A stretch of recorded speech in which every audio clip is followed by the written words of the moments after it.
What do you do when your nose goes on strike? Pick it. I got to class a little early on Monday. I went up to Mr. Matus's desk and gave him my extra homework, the definition of sarcasm. Mr. Matus read it and then looked up at me. Bobby, this is excellent work. I loved the way you put in the Greek origin of the word. I didn't know that. It's fascinating. It tells us that the word always meant something that hurts, like someone biting you, hard. This is terrific.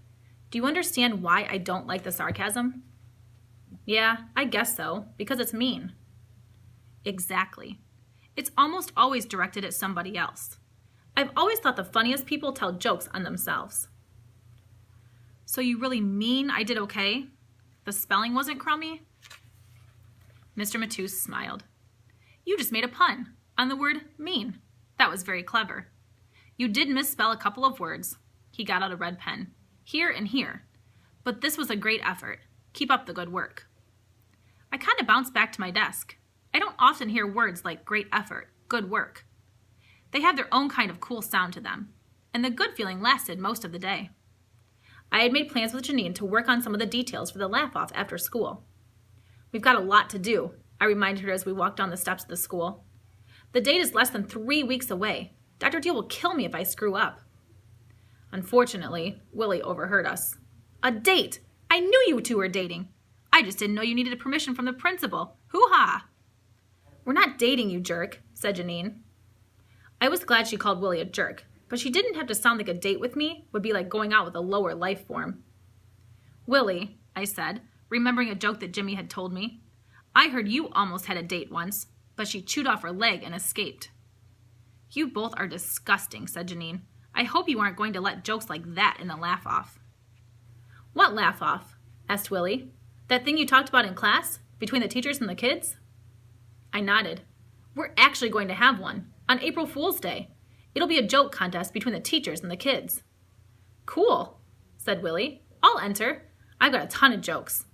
What do you do when your nose goes on strike? I don't know, said Janine. Pick it. Willie laughed as if that was the funniest joke he'd ever heard. Isn't there a rule against jokes that make you gag? Asked Janine. No, I said. Dr. Deal didn't say anything about yucky jokes, and I refused to keep them out. After all, it's supposed to be about jokes that make us laugh. You mean we have to tell these jokes in front of her? Willie exclaimed. That's the point, I said. It's our chance to hear what teachers are always laughing about and never tell us, and they'll hear our jokes.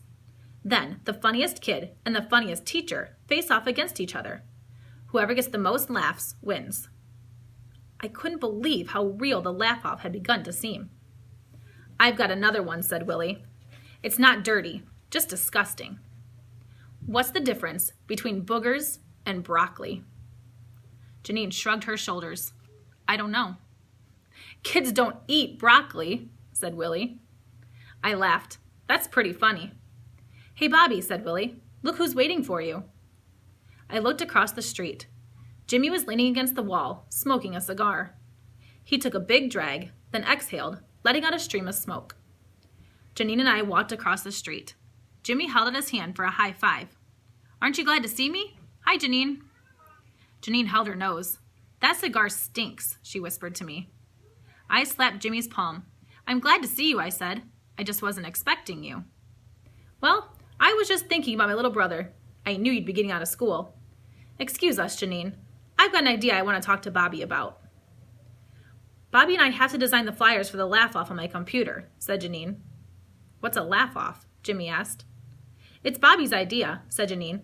It's a joke contest, and the whole school is going to be involved. That's my brother, the comedian, Jimmy said.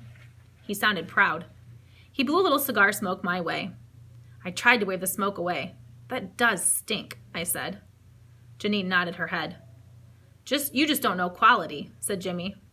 Yeah, well, your cigar smells like a cross between a bear and a skunk, I said. What's that? Asked Jimmy. Winnie the Pooh. Jimmy laughed. He always laughs at my jokes. He put his arm around my shoulder. Come on, little bro. I shrugged at Janine. We'll do the flyers in the school computer tomorrow, I said. She looked disappointed. Jimmy kept his arm around me and guided me to a stoop around the corner. A laugh-off, said Jimmy. I've got some jokes for you if you want. You can buy them for me. Don't comedians buy jokes? Buy jokes? Who do you think I am, Richie Rich? I've got a joke for you for free. When our dad was born, they passed out cigars. When I was born, they passed out cigarettes. When you were born, they just passed out. Thanks. I think I'll pass on that joke. Here's another one for free. Why do farts smell? Jimmy, I don't think the principal wants any fart jokes. So deaf people don't miss all the fun, said Jimmy. I groaned. A giant pass on that one, I said. Jimmy gave me a low 5. Well, I've got a million other jokes, but the next one you'll have to buy. I'm a little short right now. How are you for cash? Me? I'm a little short. You might have noticed I'm your little brother. I'm just a kid. You're the big brother. All I've got is my allowance, and that's not much. Yeah, but you're a smart little kid. I know you. I bet you've got some money stashed away. I've got an idea. You give me what you've got stashed, and I'll take you to a poker game. We'll both make some money. You remember what I taught you about playing poker? Mostly what Jimmy had taught me was how to cheat, or more exactly, how to help Jimmy cheat. He taught me an elaborate set of signals so that I could tell him what was in Dad's hand when we played poker with Grandma and some of my aunts and uncles and cousins. It's kind of a family tradition to play poker on holidays and summer vacations. It made Dad furious to lose to Jimmy, and I always thought it was kind of fun to help Jimmy cheat.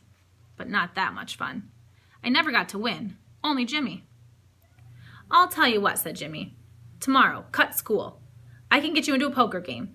I'll tell the guys you're like a little idiot savant. You know what that is? No, but I don't like the idea of anybody calling me an idiot. It means an idiot who's very good at something, said Jimmy. So here's what we're going to do. You'll skip school, I'll bring you to the game, and we can clean up. Jimmy rubbed his hands together. It'll be great. Jimmy, I can't skip school, I told him. I'm on probation. They'll send me to the school for intervention. My teacher is giving me a second chance, and so is the principal, but it all depends on the laugh-off. Don't tell me you've been begging them to let you stay in school. You shouldn't beg for anything. What a lousy rule. Jimmy was afraid to beg to be allowed to come back home, and Mom and Dad were afraid to beg him to come home. It was a standoff, like some gunfight in an old Western. I didn't beg, I protested. My teacher wanted to give me a second chance. But I beg you, don't ask me to skip school. Jimmy took a puff of his cigar. He blew smoke in my face. Thanks, I said sarcastically. I waved the smoke away. Will you come to my laugh-off? You and Grandma are the only ones in the family who ever laugh at my jokes, especially lately. I need you there. Jimmy looked at me. He grinned. I loved Jimmy's smile. I'll be there, he said. Promise? Will Mom and Dad be there? He asked. I sighed. I don't know. Probably, but it's a big auditorium. I'll be there for you, kid, said Jimmy. Then he started to walk away. Jimmy, wait, I said. If you really need money, you should tell Mom and Dad. They would help. I don't need anybody's help, he said. He walked off, looking cocky, but I knew that I had let him down.